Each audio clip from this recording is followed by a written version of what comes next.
L-erba filgħodu ġiet inawgurata dar Padova f'Ajnsilem, klinika multidixxiplinari b'investiment ta' 140,000 euro. Permezz ta' xogħol ta' rinnovazzjoni li sar din il-klinika ser tkun qiegħda taqdi l-bżonnijiet tal-mediċini tal-anzjani Għawċin. Din il-klinika ser tkun qiegħda toffri diversi servizzi ġodda bħal teħid tad-demm, il-psikoterapija u s-servizz tal-comcare fost diversi servizzi oħra.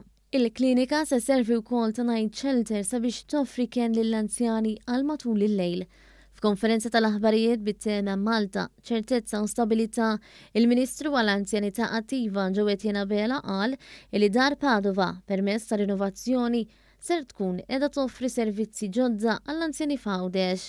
Dar Padova ilha attiva mill-2015, issa għamilna proġett ta' rinnovazzjoni massiċċa biex ħanibdew noffru servizzi minn kliniċi ta' outreach. Dan huwa bilan li l-anzjan Għawċi jiġi trattat b'mod holistiku.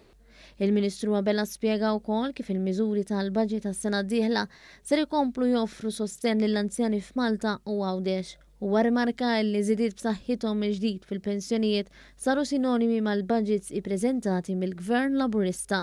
L-anzjani Għawċin eliġibbli għas servizzi offruti f'dar Padova jistgħu jimlew l-applikazzjoni li tinsab fuq is-sit elettroniku www.activeaging.gov.mt jew miċ-ċentru servizz anzjan fir-Rabat Għawdex.